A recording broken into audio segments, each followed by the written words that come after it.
America middle ഈസ്റ്റിൽ ഒരു വലിയ യുദ്ധത്തിന് കോപ്പ് കൂട്ടുന്നു എന്ന് സംശയം തോന്നിക്കുന്ന രീതിയിലുള്ള ആയുധ ഡിപ്ലോയ്മെൻറ്റ് നടത്തിക്കൊണ്ടിരിക്കുകയാണ്. വിമാനങ്ങളും കപ്പലുകളുമായി ഇറാനെ ഭീഷണിപ്പെടുത്തിക്കൊണ്ട് മുന്നോട്ട് പോകുന്ന കാഴ്ചകൾ, വാർത്തകൾ വന്നുകൊണ്ടിരിക്കുകയാണ്. എന്താണ് അവിടെ അമേരിക്ക ലക്ഷ്യമിടുന്നത്? അമേരിക്ക ലക്ഷ്യമിടുന്നത് എന്താണെന്ന് വെച്ചാൽ ട്രംപാണല്ലോ അവിടുത്തെ പ്രസിഡന്റ്. നമുക്ക് മനസ്സിലാവില്ല അദ്ദേഹം എന്തൊക്കെയാണ് ഉദ്ദേശിക്കുന്നത്. പക്ഷേ ഇപ്പോൾ നൗഫൽ പറഞ്ഞ കാര്യം, കഴിഞ്ഞ ഞായറാഴ്ച അവിടുത്തെ ഒരു ടെലിവിഷൻ ചാനൽ NBC എന്ന് തോന്നുന്നു, ചാനലിന് കൊടുത്തിട്ടുള്ള ഇൻ്റർവ്യൂവിലാണ് ട്രംപ് പറയുന്നത്, if they are not making a deal there will be bombing, a bombing which they have never seen before എന്നാണ്. ഇതുവരെ കാണാത്ത ബോംബിങ് ഉണ്ടാവും.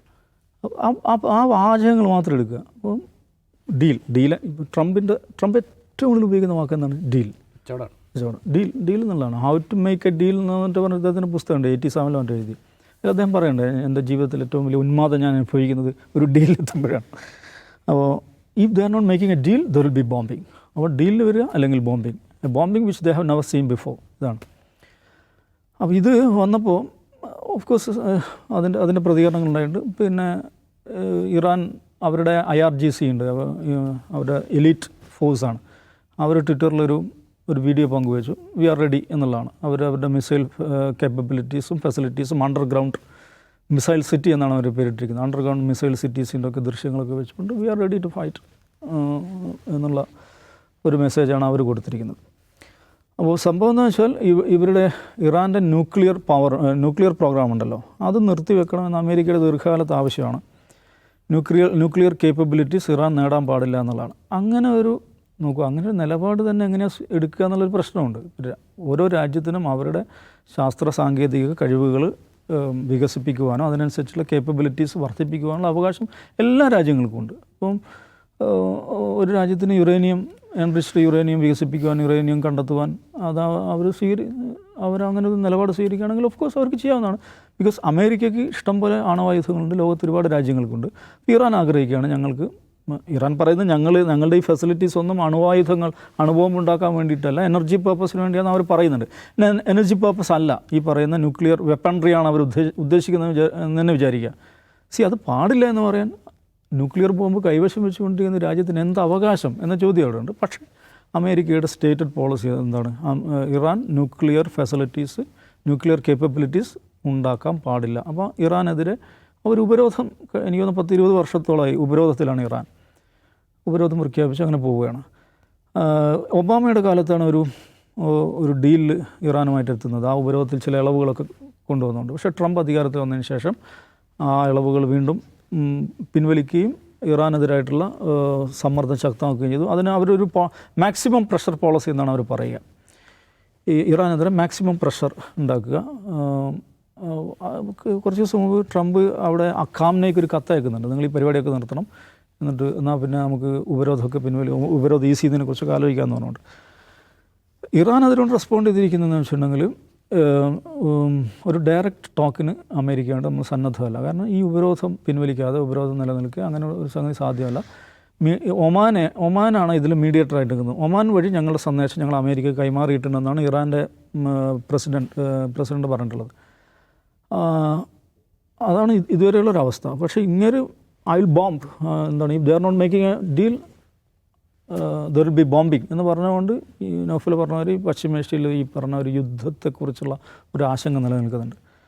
ഉണ്ടാകുമോ ഇല്ലയോ എന്ന് പറയാൻ പറ്റില്ല. പക്ഷേ നമ്മൾ കാണേണ്ട ഒരു കാര്യം, കഴിഞ്ഞ ഒരാഴ്ചയിൽ സംഭവിച്ച രണ്ട് കാര്യങ്ങൾ ഞാൻ പറയാം. ഒന്ന്, JD Vance, American vice president, അയാൾ ഗ്രീൻലാൻഡ് പോവുകയാണ്. ഗ്രീൻലാൻഡ് എന്ന് പറഞ്ഞിട്ടുണ്ടെങ്കിൽ ഇവരുടെ ഡാനിഷ് ടെറിട്ടറിയാണ്. ഡെൻമാർക്കിൻ്റെ കീഴിലുള്ള ഒരു ഭൂപ്രദേശമാണ് ഗ്രീൻലാൻഡ്. ഗ്രീൻലാൻഡ് അമേരിക്കയോട് കൂട്ടിച്ചേർക്കുമെന്ന് ഈ ട്രംപ് പ്രസിഡൻ്റായ അന്ന് മുതൽ പറയുന്നുണ്ട്. അപ്പോൾ ഈ അമേരിക്കൻ വൈസ് പ്രസിഡൻറ്റ് അയാൾ ഗ്രീൻലാൻഡ് പോയിട്ട് അവിടെ നിന്ന് പ്രസംഗിക്കുന്നത് എന്താ അറിയോ?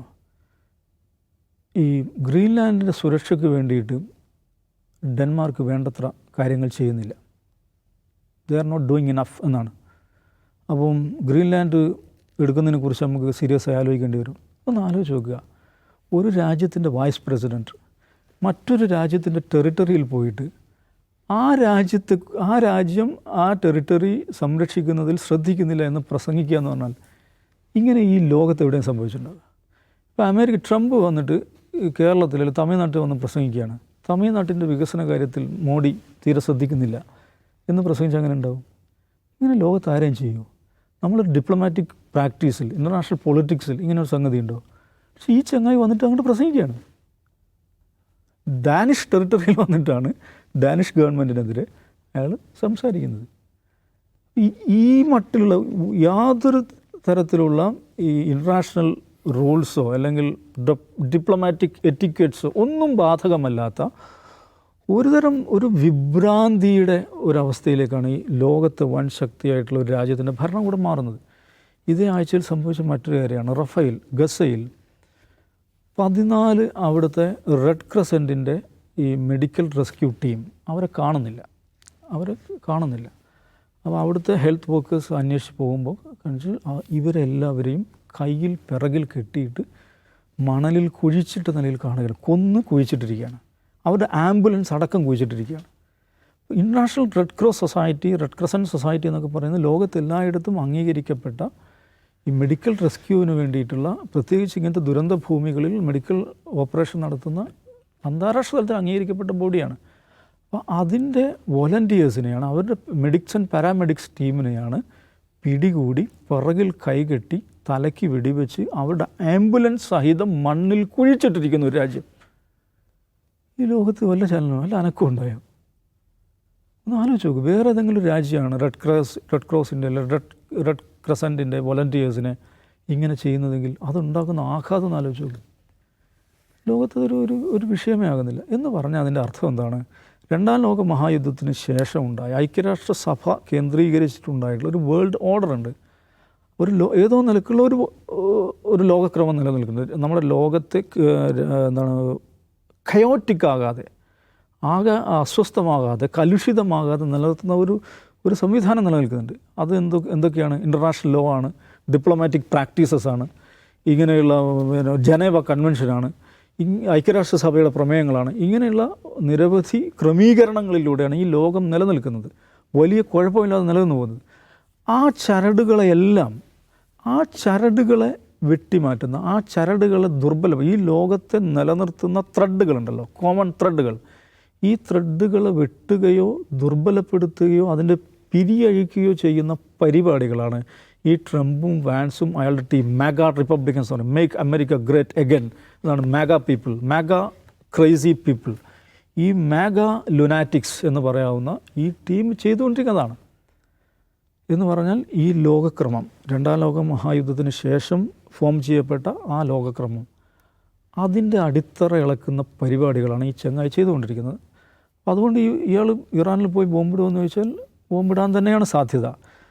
ബോംബിട്ട് എന്ത് സംഭവിക്കുന്നത് വെച്ചാൽ അതിനെ മറികടക്കാനുള്ള ആയുധശേഷിയോ സന്നാഹങ്ങളോ ഇറാനുണ്ടെങ്കിൽ അങ്ങനെയൊന്നുമില്ല.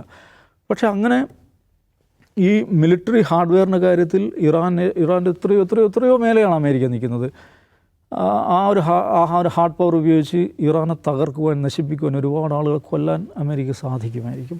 പക്ഷെ അതുകൊണ്ട് എന്ത് നേടുമെന്ന് ചോദിച്ചാൽ അത് വേറെ ചോദ്യമാണ്. എന്ത് നേടുമെന്ന് വെച്ചാൽ നമ്മൾ ഇറാഖിലേക്കും അഫ്ഗാനിസ്ഥാനിലേക്കും നോക്കണം. ഇറാഖ് അധിനിവേശത്തിന് വേണ്ടി $2.9 ട്രില്യൺ അമേരിക്ക ചെലവഴിച്ചത്. ഓർക്കുക, ബില്യൺ അല്ല, ട്രില്യൺ. $2.9 ട്രില്യൺ ചെലവഴിച്ചിട്ടുണ്ട് ഇറാഖ് അധിനിവേശത്തിന് വേണ്ടി. എന്താ ഉണ്ടായത്? ഇറാഖിൽ നിന്ന് അമേരിക്ക തിരിച്ചു പോരേണ്ടി വന്നു. എന്ന് മാത്രമല്ല, അമേരിക്കയ്ക്ക് ഒട്ടും സ്വാധീനമില്ലാത്ത, നേരത്തെ അമേരിക്കയുടെ ഏറ്റവും പ്രിയപ്പെട്ട രാജ്യമായിരുന്ന ഇറാഖ് അമേരിക്കയ്ക്ക് ഒരു നിലക്കും ഇൻഫ്ലുവൻസ് ചെയ്യാൻ പറ്റാത്ത ഒരു ആൻറ്റി അമേരിക്കൻ രാജ്യമാക്കിയിട്ട് ഇറാഖ് മാറി. $2.9 ട്രില്യൺ ചെലവഴിച്ചു അതിന് വേണ്ടിയിട്ട്. അഫ്ഗാനിസ്ഥാനിൽ $2.3 ട്രില്യൺ. എന്താ സംഭവിച്ചത്? ഈ അവിടെ നാണം കെട്ട് തിരിച്ചു കുറേ അധികം അമേരിക്കൻ പട്ടാളക്കാർ കൊല്ലപ്പെട്ടു. $2.3 ട്രില്യൺ ചെലവഴി നാണം കെട്ട് തിരിച്ചു പോരേണ്ടി വന്നു. അമേരിക്കയുടെ ഏറ്റവും പ്രധാന ശത്രുവായിട്ടുള്ള ചൈനയുടെ ബാക്ക് യാർഡ് എന്ന് പറയാവുന്ന, ചൈനയുടെ അടുക്കളയായി ഇന്ന് അഫ്ഗാനിസ്ഥാൻ മാറി. ചൈനയുടെ ഏറ്റവും പ്രധാനപ്പെട്ട ഒരു പ്ലേ ഗ്രൗണ്ടായി അഫ്ഗാനിസ്ഥാൻ മാറി. എന്ന് $2.93 ട്രില്യൺ ചെലവഴിക്കുന്നു, കുറേ പട്ടാളക്കാർ കൊല്ലപ്പെടുന്നു, നാണം കെട്ട് തിരിച്ചു പോയിരുന്നു. ഇതേപോലെ തന്നെ 1979 ഖുമൈനിയുടെ നേതൃത്വത്തിലുള്ള ഇസ്ലാമിക് റവല്യൂഷന് ശേഷം ഇറാനെ തകർക്കുവാനുള്ള പരിശ്രമങ്ങൾ അമേരിക്ക നിരന്തരമായി നടത്തിക്കൊണ്ടിരിക്കുന്നുണ്ട്. ഒരു കാലത്ത് അവരതിനുവേണ്ടി ഉപയോഗിച്ചത് ആരെയായിരുന്നു? സദാം ഹുസൈനെ. ഈ 9 വർഷത്തെ ഇറാഖ് യുദ്ധം എന്ന് പറഞ്ഞാൽ എന്താണ്? ഇറാനെ തകർക്കാൻ വേണ്ടി അമേരിക്കൻ സ്പോൺസർഷിപ്പിൽ സദാം ഹുസൈൻ അമേരിക്കയ്ക്ക് വേണ്ടി നടത്തിയ യുദ്ധമാണ്. അതിനുശേഷം സദാം ഹുസൈൻ അമേരിക്കൻ ശത്രുവായി മാറുന്നത് വേറെ കഥ, വേറെ ട്വിസ്റ്റാണ്, ചരിത്രത്തിലെ ട്വിസ്റ്റാണ്. അപ്പോൾ 79 മുതൽ ഇറാനെ തകർക്കാൻ വേണ്ടി അമേരിക്ക നിരന്തരമായി ശ്രമിക്കുകയും ബില്യൺ കണക്കിന് ഡോളർ അതിനുവേണ്ടി ചെലവഴിക്കുകയും ചെയ്യുന്നുണ്ട്. അവിടെ എത്തിയിട്ടില്ല. ആ പ്രൊജക്റ്റിൻ്റെ തുടർച്ചയിൽ ഒരുപക്ഷെ അവിടെ പോയി ബോംബ് ഇട്ടേക്കാം. പക്ഷേ ഇത്തവണ ഉണ്ടായ ഒരു വ്യത്യാസം എന്ന് വെച്ചാൽ നേരത്തെ സദാം ഹുസൈനെ ഉപയോഗിച്ച് നടത്തിയിട്ടുള്ള യുദ്ധത്തിൽ ഗൾഫ് രാജ്യങ്ങളുടെ സമ്പൂർണ്ണ പിന്തുണ ഉണ്ടായിരുന്നു. പക്ഷേ ഇപ്പം ഗൾഫ് രാജ്യങ്ങൾ അമേരിക്കയെ അറിയിച്ചതായിട്ട് അമേരിക്കൻ മാധ്യമങ്ങളിൽ തന്നെ വരുന്ന വാർത്ത, ഇറാനെതിരായുള്ള ആക്രമണങ്ങളിൽ ഞങ്ങളുടെ എയർ സ്പേസ് ഉപയോഗിക്കുവാനോ ഞങ്ങളുടെ ലോഞ്ചിങ് പാഡുകൾ ഉപയോഗിക്കുവാനോ ഞങ്ങൾ സമ്മതിക്കില്ല എന്ന് എല്ലാ ഗൾഫ് രാജ്യങ്ങളും അമേരിക്കയെ അറിയിച്ചതായിട്ട് അമേരിക്കൻ മാധ്യമങ്ങൾ തന്നെ വാർത്ത വരുന്നുണ്ട്. അപ്പോൾ അവരെവിടെയായിരിക്കും ലോഞ്ച് പാഡായിട്ട് ഉപയോഗിക്കുന്നത് വെച്ചാൽ ഇന്ത്യൻ മഹാസമുദ്രത്തിൽ അവർക്ക് ഡിയോ ഗാർഷ്യ എന്ന് പറഞ്ഞൊരു ദ്വീപുണ്ട്. ഇറാനിൽ 4800 കിലോമീറ്റർ ദൂരത്തിലാണ്. അതായിരിക്കും അവരുടെ ഏറ്റവും പ്രധാനപ്പെട്ട ലോഞ്ചിങ് പാഡെന്നും ഡിയോ ഗാർഷ്യയിലേക്ക് അമേരിക്കൻ മിലിറ്ററി എയർക്രാഫ്റ്റുകളുടെ ട്രാഫിക് 50% വർദ്ധിച്ചതായിട്ട് ഈ എയർ ട്രാക്കിംഗ് വെബ്സൈറ്റുകൾ അവർ റിപ്പോർട്ട് ചെയ്യുന്നുണ്ട്. 50% വർധനവ് ഇവരുടെ മിലിറ്ററി എയർക്രാഫ്റ്റുകൾ ഡിയോ ഗാർഷ്യയിലേക്ക് പോകുന്ന കാര്യത്തിൽ ഉണ്ടായിട്ടുണ്ടെന്നാണ്. അവർ സീരിയസ് ആയിരിക്കാം, അവരുടെ ഈ മിലിറ്ററി അസറ്റ്സൊക്കെ അങ്ങോട്ട് ഡിയോ ഗാർഷ്യയിലേക്ക് മാറ്റിക്കൊണ്ടിരിക്കുന്നതെന്നാണ് ഈ ഫ്ലൈറ്റ് ട്രാക്കിംഗ് ഇത് പരിശോധിക്കുമ്പോൾ തോന്നുന്നത്. അപ്പോൾ ഒരുപക്ഷെ അങ്ങനെ ഒരു ആക്രമണം ഉണ്ടായേക്കാം. അതുകൊണ്ട് കുറേ അധികം ബോംബുകൾ അവിടെ പോയി വീഴും, കുറേ അധികം ആളുകൾ കൊല്ലപ്പെടും. റഷ്യ ശക്തമായിട്ട് പ്രതികരിച്ചിട്ടുണ്ട്. കറ്റാസ്ട്രോഫിക് എഫക്റ്റ് ഉണ്ടാകും ഇറാൻ ആക്രമിക്കുകയാണെങ്കിൽ. എന്ത് തന്നെയാലും സംഭവിക്കാൻ പോകുന്നതെന്ന് വെച്ചിട്ടുണ്ടെങ്കിൽ ഞാൻ നേരത്തെ പറഞ്ഞ ഈ ലോകത്തെ നിലനിർത്തുന്ന ഈ ത്രെഡ് ഉണ്ടല്ലോ, ആ ത്രെഡ് പരിക്കേറ്റുകൊണ്ടേയിരിക്കുകയാണ്. അതില്ലാതാകുന്ന കാലമാണ്. അതിൻ്റെ ഭാഗമായിരിക്കും ഇറാൻ ആക്രമണം ആ ഒരു സംഗതിയെ കൂടുതൽ ശക്തിപ്പെടുത്തുകയാണ് ചെയ്യുക. പക്ഷേ കുഴക്കുന്നൊരു പ്രശ്നം എന്ന് വെച്ചാൽ ഇന്ത്യയെ സംബന്ധിച്ചിടത്തോളം ഇന്ത്യയുടെ മോസ്റ്റ് ഫേവേർഡ് നാഷൻസിൽപ്പെട്ട രാജ്യമാണ് ഇറാൻ. ഇന്ത്യയായിട്ട് ഏറ്റവും അടുത്ത ട്രേഡ് റിലേഷൻഷിപ്പുകൾ ഇന്ത്യക്ക് വേണ്ടി അവിടെ ഷബാറിലൊരു തുറമുഖം തന്നെ ഉണ്ടാക്കിയിട്ടുണ്ട്. അങ്ങനെ ഇരിക്കെ ട്രംപ് ഇറാൻ ആക്രമിക്കുമ്പോൾ സുമേഷ് കാവിപ്പട ആരുടെ കൂടെ നിൽക്കും എന്നൊരു ചോദ്യം അവിടെ ഉണ്ട്. ഈ ട്രംപിൻ്റെ വായാടിത്തം ഈ നിലവിലുള്ള ലോകക്രമത്തിൽ എത്രത്തോളം ഡിസ്റ്റർബൻസ് ഉണ്ടാക്കുന്നുണ്ട്? അത് ഡീകോഡ് ചെയ്യണമെങ്കിൽ വലിയ പാടാണ് നടക്കുന്നത്. എൻ്റെ കാരണം എന്താണെന്ന് വെച്ചാൽ ഇപ്പോൾ ഒരു രാജ്യം എങ്ങനെ ബിഹേവ് ചെയ്യുന്നു, ഒരു വ്യക്തി എങ്ങനെ ബിഹേവ് ചെയ്യുന്നു, അത് എന്താണ് സയൻസിനത് സയൻറ്റിഫിക്കായിട്ട് നമുക്കത് ഡീകോഡ് ചെയ്യാൻ പറ്റും. ഒരു രാജ്യം എങ്ങനെ ബിഹേവ് ചെയ്യും, ഇറാൻ എങ്ങനെ ബിഹേവ് ചെയ്യും, അല്ലെങ്കിൽ അമേരിക്ക എങ്ങനെ ബിഹേവ് ചെയ്യും എന്നുള്ളത് സയൻറ്റിഫിക്കായിട്ട് നമുക്ക് ഡീകോഡ് ചെയ്യാൻ പറ്റും. പക്ഷേ ട്രംപ് എങ്ങനെ ബിഹേവ് ചെയ്യും നമുക്ക് ഡീകോഡ് ചെയ്യാൻ കഴിയില്ല. ഇനി ഞാൻ മുമ്പ് പറഞ്ഞിട്ടുണ്ട്, ഈ ട്രംപിൻ്റെ ഡിപ്ലോമസിയെ പറ്റി മാഡ്മാൻ തിയറി എന്നാണ് പറയുക. ഒരു ഭ്രാന്തൻ എന്താണോ ചെയ്യുക, ഇപ്പോൾ വഴിയിലൊക്കെ ഭ്രാന്ത് പിടിച്ച ഒരാളുണ്ടല്ലോ, അയാൾ എന്ത് ചെയ്യുന്ന നമുക്ക് പ്രെഡിക്റ്റ് ചെയ്യാൻ കഴിയില്ലല്ലോ. സയൻറ്റിഫിക്കായിട്ട് അയാൾ എന്താ ചെയ്യാൻ പോകണമെന്ന് നമുക്ക് പറയാൻ കഴിയില്ല. അതുപോലെ തന്നെ ട്രംപ് എന്ത് ചെയ്യുന്നു നമുക്ക് പറയാൻ കഴിയില്ല. അത് ഒരു തിയറി ആയിട്ട് വർക്കൗട്ട് ചെയ്യുന്ന ആളുണ്ട്. ഇപ്പോൾ ഉദാഹരണത്തിന് റിച്ചാർഡ് നിക്സൺ ഈ വിയറ്റ്നാം യുദ്ധകാലത്തൊക്കെ അദ്ദേഹത്തിൻ്റെ തിയറി ഇങ്ങനെയായിരുന്നു, ഇത് അൺപ്രഡിക്റ്റബിലിറ്റി. ഇപ്പോൾ അമേരിക്ക എന്ത് ചെയ്യാൻ പറ്റുമെന്ന് വിയറ്റ്നാമിനോ അല്ലെങ്കിൽ ചൈനയ്ക്കോ സോവിയറ്റ് യൂണിയനോ ഒന്നും പ്രഡിക്റ്റ് ചെയ്യാൻ പറ്റാത്ത രീതിയിൽ ബിഹേവ് ചെയ്യുക. പക്ഷെ അത് സ്ക്രിപ്റ്റഡാണ്, ഇങ്ങനെ ചെയ്യണം എന്ന് ഡിപ്ലോമാറ്റുകൾ പറഞ്ഞു കൊടുത്തിട്ടാണ് നിക്സൺ ഒരു പ്രസ്താവന ഇറക്കുക, നിക്സൺ സംസാരിക്കുക. പക്ഷേ ട്രംപിൻ്റെ കാര്യത്തിൽ ഡിപ്ലോമാറ്റുകൾ ഇയാൾ ബൈപ്പാസ് ചെയ്യണമെന്ന്. ഇപ്പോൾ നിക്സണിൻ്റെ കാലത്ത് ഹെൻറി കിസിഞ്ചറെ പോലുള്ള വലിയ ഡിപ്ലോമാറ്റുകളുണ്ടായിരുന്നു. സോവിയറ്റ് യൂണിയനുമായിട്ടുള്ള ഫൈറ്റൊക്കെ എന്ത് ചെയ്യുക, അത് മാനേജ് ചെയ്യുന്നതിൽ അദ്ദേഹം വിദഗ്ധനായിരുന്നു. അപ്പോൾ നിക്സണ് കിസിഞ്ചർ പറയുന്ന പോലെ ചെയ്താൽ മതി, അല്ല അതുപോലെ പ്രവർത്തിച്ചാൽ മതി. ഇതങ്ങനെയല്ല, ഇത് ഇമ്പൾസീവാണ്. അതായത് ട്രംപിന് എന്താണോ തോന്നുന്നത് അതാണ് ചെയ്യുന്നത്. ഇപ്പോൾ ഇറാൻ്റെ കാര്യം തന്നെ എടുക്കുക.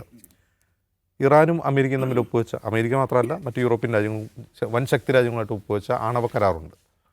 അപ്പോൾ ആ ആണവ കരാർ എന്താണ് പറയുന്നത്, യഥാർത്ഥത്തിൽ യുറേനിയം സമ്പുഷ്ടീകരണം കുറച്ച് ഡെഫർ ചെയ്യുകയാണ്, അത് വൈകിപ്പിക്കുകയാണ് ആ കരാർ ചെയ്യുന്നത്. 2030 ശേഷം മാത്രമേ ഒരു ആണവായുധം ഉണ്ടാക്കാൻ കഴിയുന്ന രീതിയിലുള്ള യുറേനിയം സമ്പുഷ്ടീകരണത്തിലേക്ക് ഇറാൻ പോകാൻ കഴിയൂ ആ കരാർ പ്രകാരം.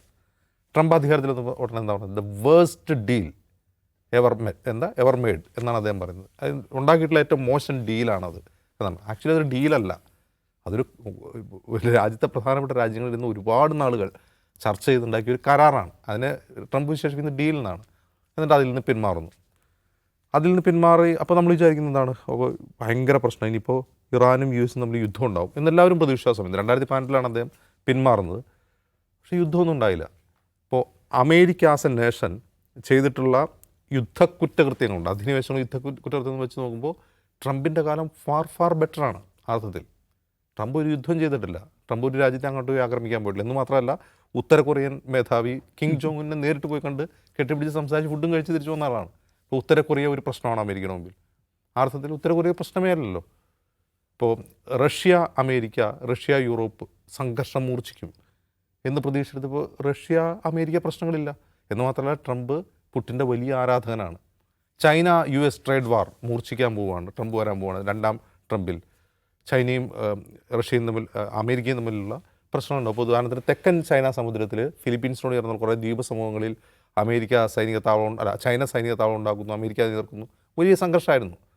ഇപ്പം അങ്ങനെ ഒരു പ്രശ്നമൊന്നുമില്ലല്ലോ. കാരണം എന്താണ്? ട്രംപ് ചൈനയുടെ ആളാണ്.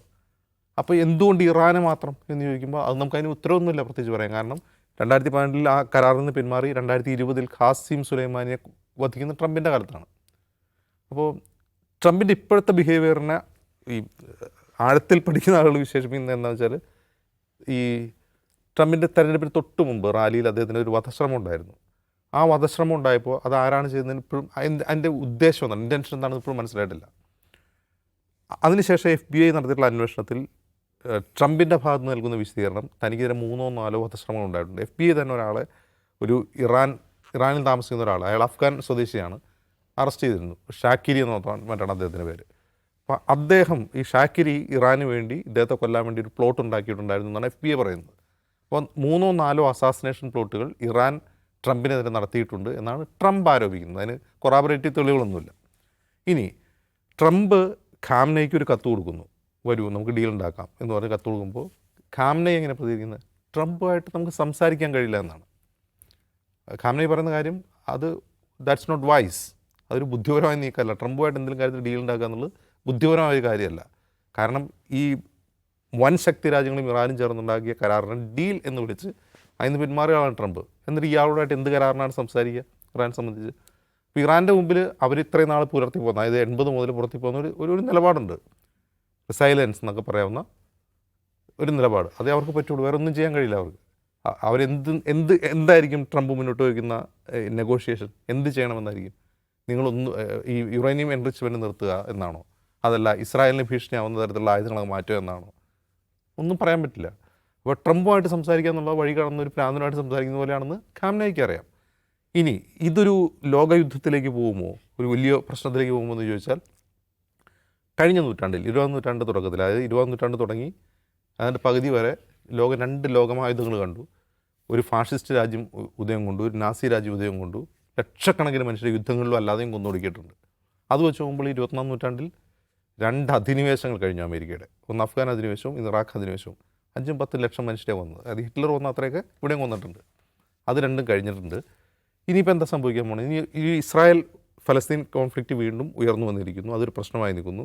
അവിടെയാണ് ഇറാനെ ആക്രമിക്കുന്നു പറയുന്നത്. ഞാൻ കരുതുന്നത് അമേരിക്ക ഇറാനെ ആക്രമിക്കുന്നതിനേക്കാൾ സാധ്യത കൂടുതലായി കാണുന്നത് ഇസ്രായേലിൽ ഒരു സിവിൽ വാർ വരുന്നതിനെക്കുറിച്ചാണ്. അവിടെ ഒരു സിവിൽ വാർ ഉണ്ടാകുന്ന അവിടുത്തെ മുൻ പ്രധാനമന്ത്രിയും അവിടുത്തെ പ്രധാനപ്പെട്ട ആൾക്കാരൊക്കെ പറഞ്ഞുകൊണ്ടിരിക്കുകയാണ് അവിടെ ഒരു സിവിൽ വാർ വരാൻ പോവുകയാണ്.